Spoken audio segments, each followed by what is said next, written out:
بسم اللہ الرحمن الرحیم۔ السلام علیکم ناظرین، نوائے وقت ٹوڈے میں خوش آمدید اور صبح بخیر۔ میں ہوں احتشام الرحمن۔ پروگرام کا آغاز کرتے ہیں کتاب ہدایت سے۔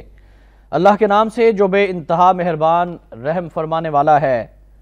اور تو کیا سمجھے کہ جہنم کیا ہے، نہ باقی رکھے اور نہ چھوڑے، جھلسا دینے والی آدمی کی کھال کو، اس پر 19 فرشتے مقرر ہیں، اور ہم نے نہیں مقرر کیے آگ کے داروغے مگر فرشتے، اور نہیں بنایا ہم نے ان کی تعداد کو مگر آزمائش ان لوگوں کے لیے جنہوں نے کفر کیا، تاکہ یقین کر لیں اہل کتاب اور بڑھ جائے اہل ایمان کا ایمان۔ سورہ المدثر کی آیات 27 تا 31 کا ترجمہ پیش کیا گیا ہے آپ کے سامنے۔ اللہ تعالیٰ سے دعا ہے کہ اللہ پاک ہم سب کو قرآن پاک سمجھ کر پڑھنے، اس پر عمل کرنے اور اس کا احترام کرنے کی بھی توفیق عطا فرما دے۔ آج بدھ ہے، 22 رجب 1433 ہجری، 13 جون سن 2012 ہے۔ آج کی معزز مہمان کا آپ سے تعارف کرائے دیتے ہیں۔ محترمہ جناب ڈاکٹر نیلوفر مہدی صاحبہ ہمارے ساتھ آج تشریف فرما ہیں۔ ڈاکٹر صاحبہ السلام علیکم، بہت خوش آمدید، کیسے مزاج ہیں آپ کے؟ السلام علیکم شاہ صاحب، خوش جی شکریہ۔ اور آپ کی اجازت سے ہم سب سے پہلے ملک ریاض کے حوالے سے بات کرنا چاہیں گے، جنہوں نے ناظرین قرآن پاک ہاتھ میں اٹھا کر پریس کانفرنس کی، اور اس سے پہلے آپ جانتے ہیں کہ اس حکومت کا جب آغاز ہوا تھا تو ایک معاہدہ ہوا تھا، اس میں کہا گیا کہ زرداری صاحب نے بھی قرآن پاک اٹھایا تھا، پھر ذوالفقار مرزا صاحب نے بھی قرآن پاک اٹھایا، پھر الطاف حسین صاحب نے بھی قرآن پاک اٹھایا، اور کل ملک ریاض نے بھی قرآن پاک اٹھایا۔ چیف جسٹس قرآن پاک پر بتائیں معاملے کا کب سے علم تھا؟ ملک ریاض کے 3 سوال۔ جسٹس افتخار کی رات کے اندھیرے میں میرے ساتھ کئی ملاقاتیں ہوئیں، کیا ارسلان موجود نہیں تھا؟ چیف جسٹس نے اس وقت نوٹس کیوں نہ لیا؟ ان پر کوئی الزام نہیں لگایا؟ وہ بتائیں احمد خلیل کے گھر وزیراعظم سے کتنی بار ملے؟ عدلیہ آزاد نہیں یرغمال ہے جسے ارسلان جیسا ڈان چلا رہا ہے۔ قرآن پاک ساتھ لایا ہوں، ایک طرف نثار ہے، دوسری طرف یہ مار رہے ہیں، توہین عدالت لگائی جائے، جیل جانے سے نہیں ڈرتا، مزید انکشافات کروں گا۔ ملک ریاض کی پریس کانفرنس۔ دوسری جانب رجسٹرار سپریم کورٹ کا بھی بیان ہے، ناظرین پیرالل ہی ہے اس خبر کے، کہ چیف جسٹس کو کسی مالی فائدے کا علم نہیں ہے۔ ملک ریاض معزولی کے دوران گھر ملنے آئے، ان کے اصرار کے باوجود جسٹس افتخار زرداری سے نہ ملے۔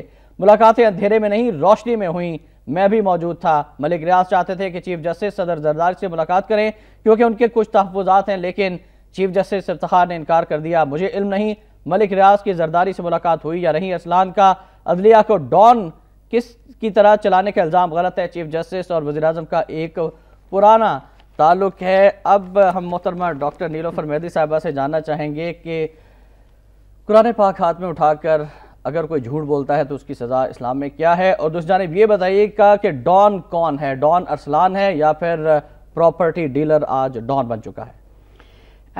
جی دیکھیں، اب اس میں اتنی باتیں ہو چکی ہیں، اتنے اس کے فیسٹس آگے آ چکے ہیں، یہ ابھی اور کوئی اس طریقے سے اس میں ایلیگیشنز آئے ہیں، اس میں ایکوزیشنز آئے ہیں، ابھی ٹھوس بات ثبوت کے ساتھ نہیں دیا گیا from the legal point of view, circumstantial evidence provide کیا گیا ہے۔ اور اگر ہم ایک ایک نکات جیسے آپ نے 3-4 باتیں کی ہیں اگر ہم اٹھاتے ہیں تو اس میں بہت دیر لگ جائے گی، ہمارے پاس اتنا ٹائم نہیں ہے اس کو ڈسکس کریں۔ لہٰذا میں ایک چیز کرنا چاہتی ہوں، اور وہ یہ ہے کہ اس کی جو بنیادی بات ہے نا، what is the base of this, تو میں وہ کرنا چاہتی ہوں تھوڑی دیر اگر آپ اجازت دیں، کیونکہ ہم نے بہت ٹیلی ویژن شوز دیکھ لی ہیں جس میں یہی باتیں اب پچھلے 3 دن سے ڈسکس ہو رہی ہیں، اور مطلب کہ کان ناک سے نکل رہا ہے یہ ساری باتیں۔ ایک بنیادی بات، اور پاکستان کی سالمیت، پاکستان کی پروگریس، پاکستان کی کریڈیبلٹی کے بنا پہ میں کرنا چاہتی ہوں۔ پہلی تو بات یہ دیکھیں جی، کوئی بھی ادارہ ہوتا ہے، جوڈیشری ہو، لیجسلیچر ہو، ایگزیکٹو ہو، اور دوسرے آپ کہتے ہیں جو بھی کچھ نیشنل جو انسٹیٹیوشنز ہیں، ان کی جو کریڈیبلٹی ہوتی ہے وہ ڈپینڈ کرتی ہیں 2 چیزوں پر۔ ایک ہوتا ہے پرسیپشن، کیونکہ یہ پبلک آرگنائزیشنز ہوتی ہیں، یہ پبلک انسٹیٹیوشنز ہوتی ہیں، تو ایک پرسیپشن ان کے بارے میں، اور دوسری بات ہے ان کی پرفارمنس پہ۔ یہ بیسک ہوتی ہے the basis of credibility of any institution including the judiciary. اب بات یہ جو ساری باتیں جو ہو رہی ہیں اس وقت، بنیادی بات کیا ہو رہی ہے from the point of view of the nation, وہ یہ مسئلہ نہیں ہے، نہ سی جی کا صرف مسئلہ ہے، نہ ڈان ارسلان ہے یا ڈان ملک ریاض ہیں، this is not really the issue. The issue is that ایک جو جمہوریت کا جو ایک ستون ہے، جو فنڈامنٹل آف اسٹیٹ ہے، i e the judiciary, it is being brought into disrepute. اور اس کے ساتھ ساتھ میں اور بھی بہت سی ایسی چیزیں نکلی ہیں اور نکلیں گی جو کہ فنڈامنٹلز آف اسٹیٹ ہوڈ کو ڈسٹرب کر رہی ہیں. پہلی تو بات یہ ہے پرسیپشن کی. دیکھیں جو عام آدمی ہے, یہ ہم نے پچھلی دفعہ بھی بات کی, اب جو پرسیپشن, جو عام آدمی جو پرسیپشن ہے کہ not only should the Supreme Court or the judiciary be clean in itself, but it must also be above suspicion. Its integrity must not be brought on the line. اور اس چیز کو اب آپ مانیں, جو بھی اس کا جو نکلتا ہے نتیجہ عوام کے ذہن میں, public, this is a public office, this is a public institution, اور پبلک کے ذہن میں اس وقت آپ کی عدلیہ کمپرومائزڈ ہے. ڈاکٹر صاحبہ یہ نہیں لگتا کہ یہ ایک اور میمو ہے اور اس کے پیچھے بھی جو خالق ہیں وہ بہت شارپ مائنڈڈ لوگ ہیں, اور جس طرح سے ملک ریاض صاحب پریس کانفرنس کر رہے تھے, کانٹرڈکشنز ان کی باتوں میں جھلک کر سامنے آ گئی ہے, اور جس طرح سے عدالت میں انہوں نے بیان دیا, پھر باہر آ کر پریس کانفرنس کر لی, اور target chief justice Iftikhar Muhammad Chaudhry. نہیں جی, صرف چیف جسٹس محمد چودھری نہیں ہے جو انہوں نے بات کی ہے. انہوں نے کہا پوری جوڈیشری یرغمال ہے. This is not the chief justice. پوری جوڈیشری انہوں نے کہا یرغمال ہے. انہوں نے کہا کہ ارسلان ڈان ہے. ڈان کس چیز کا ہے, کس چیز کو, کون سے آرگنائزیشن کو رنگ کرتا ہے, مافیوسو پھر کون ہے, مافیا کون ہے. پھر تو ان ادر ورڈز اگر ارسلان ڈان ہے, ارسلان افتخار, اور وہ کس چیز کا ڈان ہے, جوڈیشری کا ہی ہے نا, تو آپ جوڈیشری کو کیا آپ مافیا کے ساتھ جوڈیشری کا آپ جوڑ کر رہے ہیں, تو یہ نہ کہیے گا کہ صرف سی ڈی کا مسئلہ ہے. کی باتوں سے تو یہ بھی ظاہر ہوتا ہے کہ انہوں نے اپنی بھرپور اور دولت کے ذریعے سے عدلیہ پر اثر انداز ہونے کی کوشش کی, عدلیہ کو خریدنے کی کوشش کی. اب یہ جاننا چاہیے گا کہ عوام کے ذہن میں سوال ہے کہ کون بلیک میل ہوتا رہا اور کس نے بلیک میل کیا. یہ میں کہنا چاہتی ہوں, دیکھیں دو چیزیں ہیں. ایک تو یہ ہے کہ یہ وکٹم بن گئے ہیں کہ جی مجھے بلیک میل کیا جا رہا تھا, میرے سے پیسے لیے جا رہے تھے, اور ارسلان افتخار نے یہ کہا ہے کہ اگر آپ مجھے پیسے نہیں دیں گے تو میں دیکھوں گا کہ آپ کے جو کیسز 42 کیسز جو ہیں کورٹس میں, یہ آپ کی بات آپ کے خلاف جائے گی. ٹھیک ہے, یہ تو وہ کلیم کر رہے ہیں ملک ریاض صاحب, تو اس لیے میں نے ان کو پیسے دیے. دوسرے ہاتھ پر چلو اگر ملک ریاض بلیک میلر ہیں, ٹھیک ہے, بات یہ ہے کہ اگر کہ یہ بلیک میل کر رہے ہیں کیونکہ یہ ایک بہتر نتیجہ چاہتے تھے, اگر یہ اس طریقے سے, پھر تو یہ کرپشن میں بھی ملوث ہیں, کیونکہ اگر آپ نے ارسلان کو کس بیس پہ آپ نے ان کو پیسے دیے, اگر وہ آپ کو بلیک میل کر رہا تھا تو آپ نے اس کو اس وقت اس بات کو کیوں نہیں ایکسپوز کر دی, آپ اس کے ساتھ میں کیوں بلیک میل ہوئے ہیں, یہ تو ایک پبلک بات تھی. دوسری بات ہے کہ اگر آپ کوشش کر رہے تھے ٹو بائی فیورز, تو پھر ارسلان صاحب نے آپ سے پیسے کیوں لیے تھے to affect the court cases. ہاں یہ ضرور کہا گیا ہے کہ ایک بھی کیس ان کے فیور میں نہیں گیا, یعنی کہ اس جو یہ سارا کچھ گند جو مچا ہے اس لیول پر, اس کا کوئی اثر ڈیسیژن آف دا کورٹ پر نہیں پڑا. ایک اور اہم کیس ہے, اس کے حوالے سے خبر بھی ہے, بحریہ ٹاؤن کے حوالے سے. یہ ناظرین, بحریہ ٹاؤن گارڈ قتل, عدلیہ پر ساری مصیبت اس کیس سے آئی, یہ کہنا ہے چیف جسٹس پاکستان جناب افتخار محمد چودھری صاحب کا.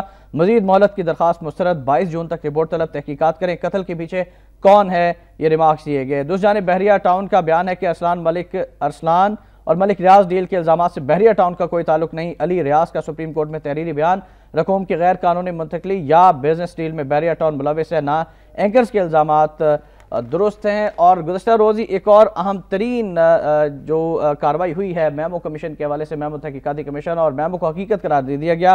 میمو حقیقت ہے, حقانی نے پاکستان کی بجائے امریکہ سے وفاداری نبھائی. کمیشن کی رپورٹ سابق سفیر سمیت تمام فریقین کی سپریم کورٹ میں طلبی ہوئی ہے. ان تمام خبروں پر مزید گفتگو ابھی ہونا باقی ہے, لیکن وقت ہو گیا ایک بریک کا, آپ ہمارے ساتھ رہیے گا.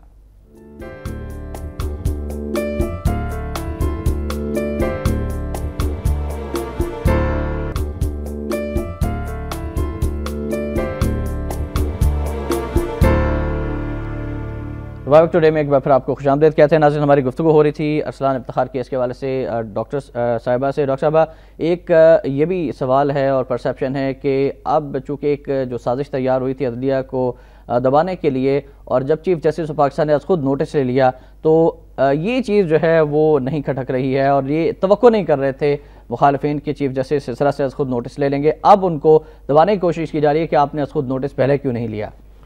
جی دیکھیں, وہ ایک پوائنٹ ہے کہ پہلے کیوں نہیں لیا, لیکن اس کا جواب میں تو یہ آپ کہہ سکتے ہیں کیونکہ پہلے there was no issue of any rights of any individual being infringed. یہ ایک جو باتیں ہو رہی تھیں پہلے, یہ ایک بٹوین ٹو انڈیویجول سے باتیں ہو رہی تھی، تو کسی تیسرے بندے کے یا ان دونوں میں بھی، کیونکہ یہ ولنگ پارٹنرشپ ایک تھی ایک لحاظ سے، بیکاز ابھی ہمیں نہیں پتا کہ بلیک میلر کون تھا اور بلیک میل کون تھا، تو in a sense it was a willing partnership and nobody's rights were being infringed, تو انہوں نے نہیں نوٹس لیا۔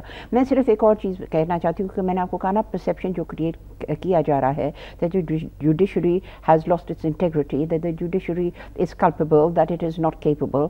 دیکھیں اس کی ایک پریسیڈنٹ ہے، جب ذوالفقار علی بھٹو کا کیس پیپلز پارٹی نے کھولا تھا، دس از آل ربش، یہ اس لیے نہیں کھولا گیا تھا کہ کوئی جسٹس پوسٹیومسلی دیا جائے ذوالفقار علی بھٹو کو، یہ کیس محض اس لیے کھولا گیا تھا ٹو شو کہ جی اس وقت جوڈیشری نے یہ غلطیاں کی، اس کا مطلب ہے کہ جوڈیشری میں انہیرنٹلی فلوز ہیں، یہ غلطیاں کرتے ہیں، غیر جانبدارانہ طریقے سے یہ ایک فیصلہ دیتے ہیں، پولیٹیکل پریشر میں آ کے یہ فیصلہ دیتے ہیں۔ جب آپ پرسیپشن نے کریٹ کر دیا ذوالفقار علی بھٹو کے کیس میں، یہ ان کی کوشش تھی بیسکلی یہ کہنے کی کہ اس وقت اگر انہوں نے یہ سارا کچھ کیا تو یہ وہی جوڈیشری ہے، ایک لینیل ڈسینٹ ہے، تو یہ وہ جوڈیشری ابھی بھی یہ کام کرنے کے قابل ہے اور یہ کر سکتی ہے اور کر رہی ہے۔ یہ عدلیات کے انقلاب کے بعد وجود میں آئی ہے۔ جی، تو یہ ایک ایگزیکٹلی، تو یہ ایک اس کا جو پریسیڈنٹ ہے جو اس وقت جو ریاض صاحب کرنا چاہ رہے ہیں، اس میں پیچھے کنسپیریسی ہے نہیں ہے یہ تو بات کو پروو ہوگی، لیکن یہ ہمیں مد نظر رکھنا چاہیے to malign the judiciary as an institution.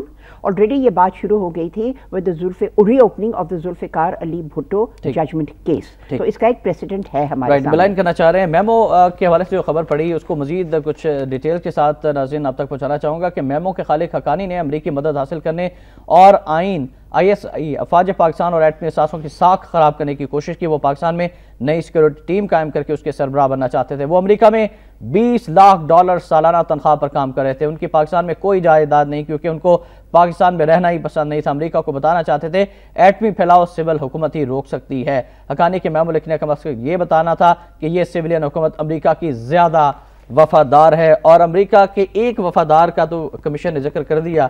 اب بتائیے گا کہ اس وفاداری میں اور کون کون سے لوگ شامل ہیں، اور نام لیا جا رہا ہے صدر مملکت آصف علی زرداری کا۔ بتائیے گا کہ ارسلان افتخار کیس ہو یا میمو کیس، کس حد تک کردار آپ دیکھتی ہیں ان بڑوں کا اور ان ایوانوں میں بیٹھے لوگوں کا؟ دیکھیں ایوانوں میں بیٹھے والے لوگوں کا میں تو کئی دفعہ کہہ چکی ہوں کہ دیکھیں جی میرے لیے میں کانسٹیٹیوشنل بات نہیں کرتی، میں لیگل بات نہیں کرتی، بحیثیت ایک پاکستانی میں کہتی ہوں کہ کوئی بھی اگر شخص پاکستانی جو ہے جو پاکستان کے انٹرسٹ کے خلاف کام کرتا ہے، پاکستان کی سالمیت، پاکستان کی سیکیورٹی کے خلاف جو کرتا ہے، میرے نظر میں وہ غدار ہے۔ نا I have no two ways of looking about it, point number 1۔ دوسری بات میں یہ کرنا چاہتی ہوں کہ اگر ہم میمو گیٹ کی طرف آتے ہیں، دیکھیں یہاں بھی ایک بہت انٹرسٹنگ بات ہے، یہ ہم نے پہلے بھی ریز کیا ہے کہ جی دیکھیں اگر کہ میمو گیٹ یہ حقانی تک کے ہے then it is all right. بیچ میں بڑا اس کا سوال کیا تھا، وہ یہ تھا کہ آصف علی زرداری اس میں انوالوڈ ہیں یا نہیں۔ آرڈر ان سے آئے تھے حقانی کو یہ میمو لکھنے کے لیے کہ حقانی نے خود سے کیا ہے؟ اب کمیشن نے، اب غور کریے، کمیشن نے زرداری کو ایگزونریٹ کر دیا ہے یہ کہہ کے کہ یہ اوریجن ہوتا ہے، اوریجن اس کی جو میمو گیٹ کی ہے حسین حقانی کے ساتھ ہے، یعنی کہ ساری جو یہ کام یہ حسین حقانی نے خود سے کیا ہے، پیچھے سے کوئی پروف نہیں ہے کہ اس کو آرڈر آئے۔ تو ایک تو بات ہے زرداری کو انہوں نے کلیئر کر دی ہے۔ اب میں یہ کہنا چاہتی ہوں جی ٹھیک ہے، جب کہ یہ اتنا ایک پاکستان کی سیکیورٹی کی بات تھی جو میمو گیٹ کے آپ کو اتنا ٹائم نے کانٹینٹس کا آپ کو پتہ ہے، نیوکلیئر کانٹینٹ ہے، ISI کے بارے میں تھا، پاکستان کی سیکیورٹی کے بارے میں تھا، فوج کے بارے میں تھی، یہ ساری باتیں میمو گیٹ میں یہ میمو میں یہ شامل تھی جس کو انویسٹیگیٹ کیا جا رہا تھا۔ اب میرے لیے بہت بڑا سوال یہ ہے آپ نے کیوں حسین حقانی کو اجازت دی ملک چھوڑنے کے لیے؟ میرے لیے سب سے بڑا سوال یہ ہے، اگر آپ کہتے ہیں نا کہ جی ہو از انوالوڈ، اس کے پیچھے کیا ہے، پہلے اس چیز کا مجھے سوال کا جواب دیں، واٹ از دا بیسس۔ عدالت میں حلف نامہ جمع کرایا گیا، یہ کہا گیا کہ ان کے بچے جو ہیں وہ امریکہ میں پڑھ رہے ہیں، لیکن دوسری جانب وہی امریکہ پاکستانی بچوں کو قتل کر رہا تھا، لیکن حسین حقانی کو جانے دیا گیا۔ بچے امریکہ میں پڑھ رہے تھے، سو واٹ، وہ ننے مننے سے بچے تو نہیں ہیں کہ باپ کے لیے رو رہے تھے۔ if they study in America، جب یہ یعنی کہ obviously جب آپ سروس کرتے ہیں تو آپ بچوں سے جدائی ہوتے ہیں وقتاً فوقتاً، this is یہی میں کہہ رہی ہوں، this is a totally stupid irrelevant کیوں جانے دیا گیا؟ بالکل اس کا سوال، سب سے بڑی بات ہے جی what کون اس چیز کا جواب دے گا کہ حسین حقانی کو کیوں جانے دیا؟ کیونکہ آپ کو مجھے any logical reasonable person کو پتا تھا اس نے واپس نہیں آنا. ٹھیک. اب سوال یہ کہ جب عدالت عظمیٰ کے 9 رکنی بینچ نے انہیں طلب کیا ہے، بتائیے گا کہ ان کو واپس کون لائے گا؟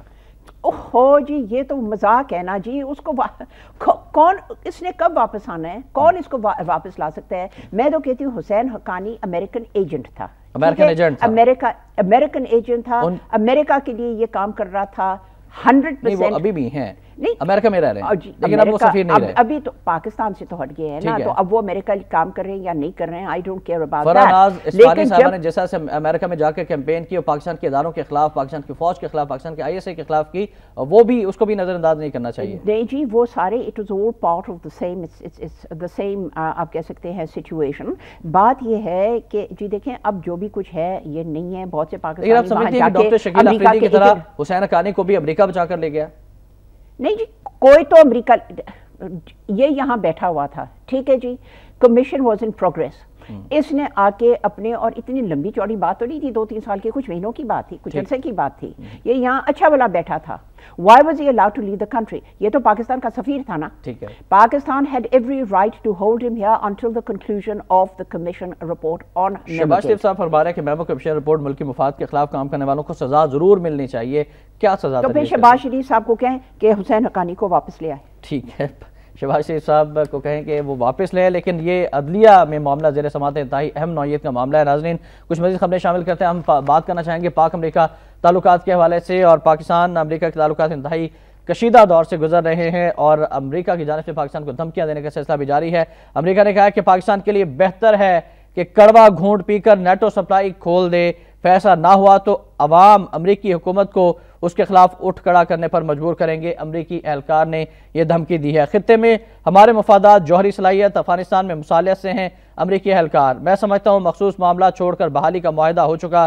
امریکی ترجمان. پھر پاکستانی دفتر خارجہ کا یہ کہنا ہے کہ سپلائی کی بندش سے فرق نہیں پڑا. امریکی جرنیل کا یہ بیان ہے، اور پاکستانی دفتر خارجہ کہتے ہیں کہ امریکہ کے ساتھ تمام امور پر بات چیت جاری رکھی جائے گی. دوسری جانب ناظرین نیو یارک ٹائمز کی رپورٹ ہے، وہ کہتے ہیں کہ امریکی ڈرون حملے غیر آئینی اور غیر قانونی ہیں. ٹارگٹ کلنگ اسی صورت میں جائز ہو سکتی ہے جب امریکہ حالت جنگ میں ہو. برطانیہ کے وزیر خارجہ ولیم ہیگ بھی گزشتہ روز پاکستان آئے. انہوں نے مشترکہ پریس کانفرنس کی ہینا ربانی کے ساتھ، اور ان کا یہ کہنا تھا کہ نیٹو سپلائی کی بندش پر انہیں بھی تشویش ہے. پاکستان اور امریکہ مل کر مسائل حل کریں. پاک امریکہ تعلقات اور امریکہ کی دھمکیاں. ڈاکٹر صاحبہ پاکستان کے اس پر کردار کیا ہے اور کیا ہونا چاہیے؟ جی دیکھیں مجھے تو ایک پاکستان کی طرف سے مجھے تو ایک خوف ہے، اور وہ یہ ہے کیونکہ میں کئی دفعہ کہہ چکی ہوں کہ یہ جو حکومت ہے یہ تو ایک غلام حکومت ہے. ڈاکٹر صاحب انتہائی معذرت کے ساتھ قطع کلامی ہوتی ہے، ہمیں انٹرپٹ کرنا پڑے گا. ناظرین بریک کا وقت ہو گیا ہے، بریک سے واپس آتے ہیں، آپ کی کال بھی شامل کریں گے. ہمارے ساتھ رہیے گا.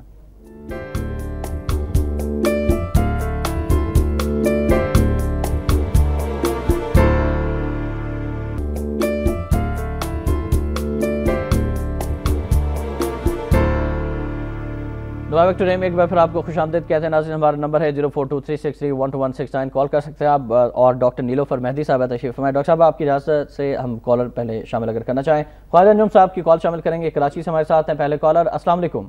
السلام علیکم جناب. جی وعلیکم السلام. بات کر رہا ہوں کراچی سے. جی فرمائیے گا. بات یہ ہے کہ یہ ایک اوورسیئر جو پاکستان کا سب سے بڑا لینڈ گریبر بنا، میرا سوال یہ ہے کہ اس نے قرآن شریف اٹھایا ہے. مجھے تو ایسے لگ رہا تھا جیسے کوئی 3 وقت کا بھوکا عدالت کے باہر جو بندے کھڑے ہوتے ہیں اور 200 روپے کے لیے قرآن اٹھا رہے ہیں. مجھے ملک ریاض وہ لگ رہا تھا.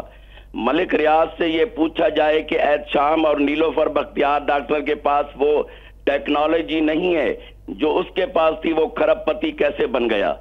دوسری بات میں کہتا ہوں، جو آپ آزاد میڈیا کے بارے میں بات کرتے ہیں، میں چند میڈیا چینلز کو چھوڑ دیتا ہوں. وہ شوکیس میں رکھے ہوئے نرالا کے وہ موتی چور کے لڈو ہیں جنہیں خریدا جا سکتا ہے.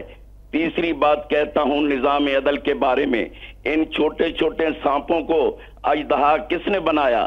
اگر عدلیہ وقت پہ فیصلے دیتی تو یہ کچھ بھی نہیں ہوتا. میں آج آپ کو بڑی ایک عجیب بات بتاتا ہوں. میرا مقدمہ ایک لینڈ گریبر کے خلاف تھا، میرے حق میں فیصلہ ہو گیا. ججوں نے مجھے سنا، میں ان پرسن تھا، وکیل بھی نہیں تھا، میں ان کی مہربانی گنتا ہوں، لیکن میرا آج بھی ان ججوں سے یہ سوال ہے، مجھے آپ نے انصاف دیا، فیصلہ نہیں کیا، فیصلہ کرتے تو آپ مجرموں کو ٹانگ دیتے، نہ جانے کتنے خواجہ انجم، کتنی زائدہ ہیں ان کی پنجے میں جکڑی ہوئی ہوتی ہیں۔ ٹھیک، خواجہ صاحب تھینک یو ویری مچ، خواجہ صاحب بہت شکریہ۔ خواجہ صاحب ایک اور ہمارے ساتھ کالر ہیں، رؤف صاحب ہیں جوہر ٹاؤن لاہور سے۔ السلام علیکم رؤف صاحب۔ السلام علیکم، کیسے ہیں آپ؟ جی الحمدللہ، رؤف بھائی فرمائیے گا۔ ہماری بہن جو آپ کے ساتھ بیٹھی ہے بہت کھری اور سچی باتیں کرتی ہیں، اور پورا پاکستان ان کے لیے دعا گو ہے کہ اللہ تعالیٰ ہمیں جس وقت قیامت بڑی نزدیک ہے، سچی انسانوں کی بہت ضرورت ہے۔ یہ بہت اچھا انسان ہے ڈاکٹر صاحب۔ بہت شکریہ۔ دوسرا یہ ریاض ملک تو بہت قبضہ معاف گیا ہے، یہ بہت بڑا فراڈ گیا ہے، چیف جسٹس کو اللہ اور اس کے رسول پھر شروع کریں گے انشاءاللہ۔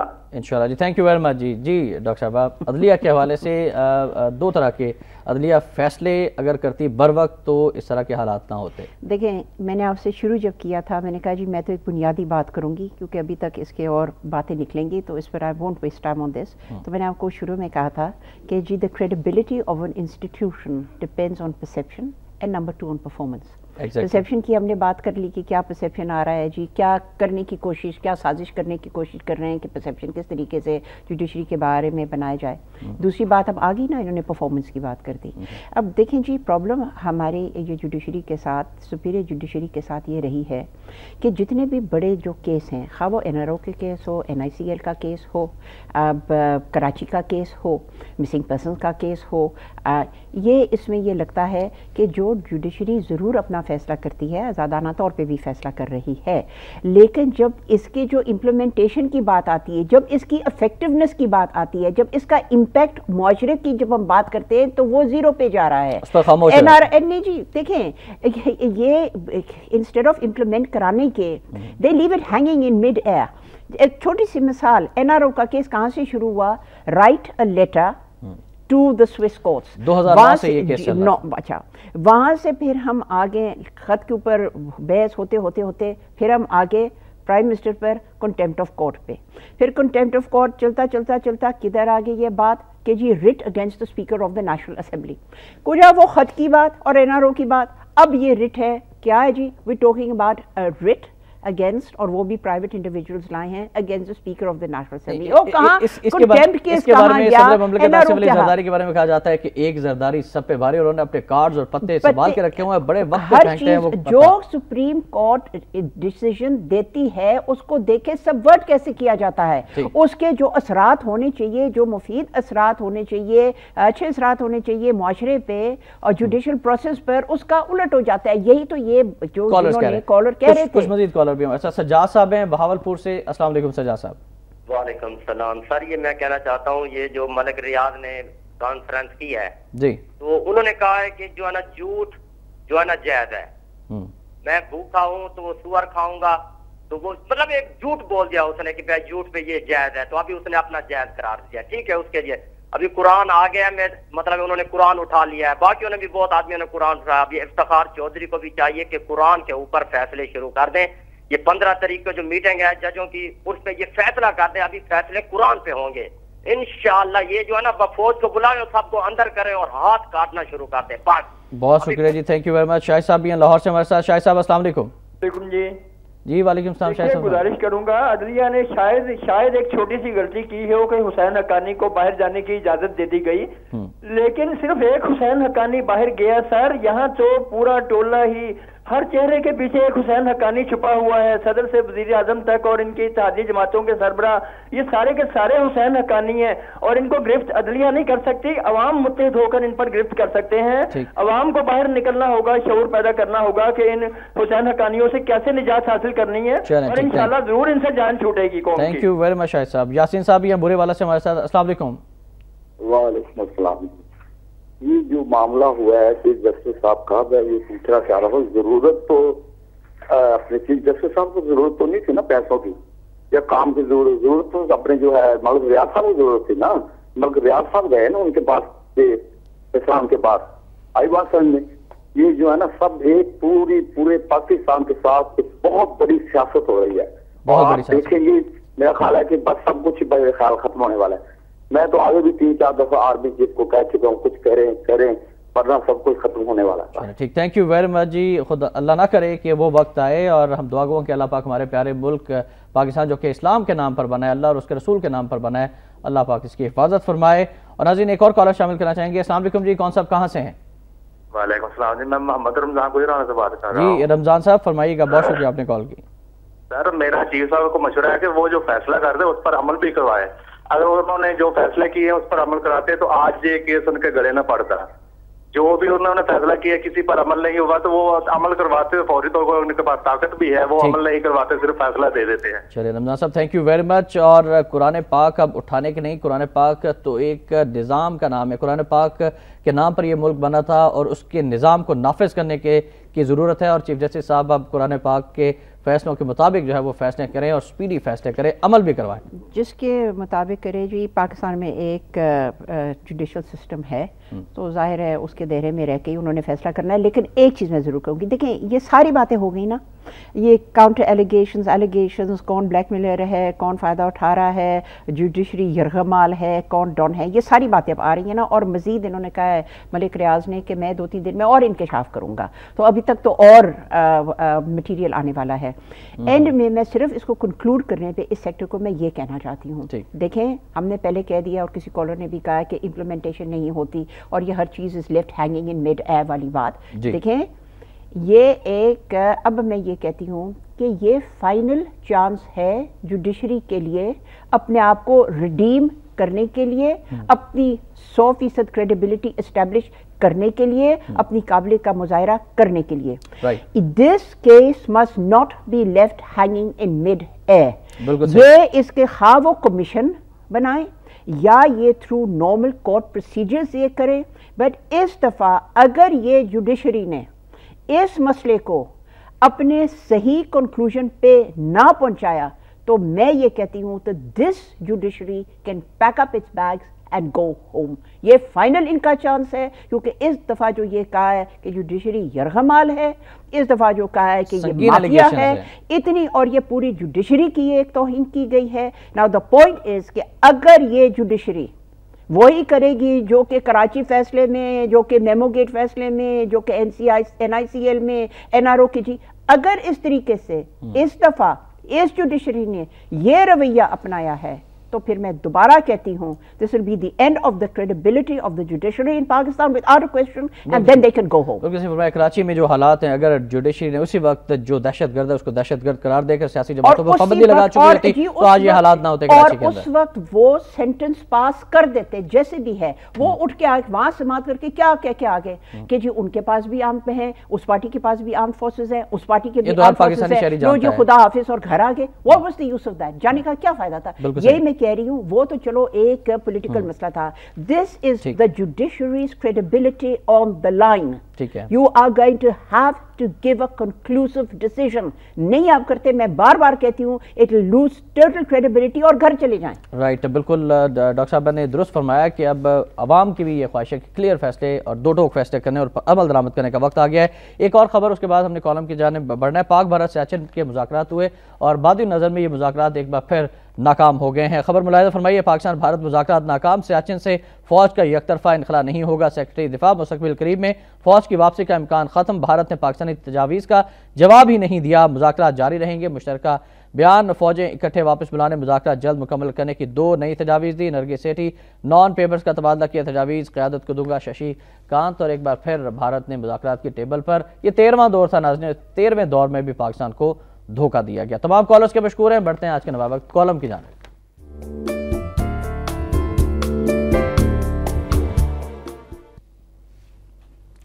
ناظرین آج کا کالم ڈاکٹر محمد اجمل نیازی صاحب کا کالم ہے, اور ڈاکٹر صاحب نے آج لکھا ہے چیف جسٹس آرمی چیف مل کر کچھ کریں.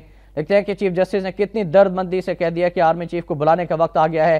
چیف ایگزیکٹو کے بلانے سے تو کچھ نہیں ہوا, بات کچھ اور بگڑ گئی ہے. مختلف اخبارات میں اپنے اپنے مزاج اور معنی کی خبر ہے. نواب وقت نے بہت واضح انداز میں کہا ہے کہ کیا ملک ایسے چلایا جاتا ہے. جنرل کیانی سے پوچھتے ہیں. ایک اخبار میں یہ بھی ہے کہ وہ بتائیں کہ وہ کیا کر سکتے ہیں. ایک اخبار میں یہ خبر اس طرح ہے کہ کوئی کچھ نہیں کرتا تو جنرل کیانی کو بلائیں گے. ڈاکٹر صاحب ہمارے ساتھ ٹیلیفون لائن پر. ڈاکٹر صاحب السلام علیکم.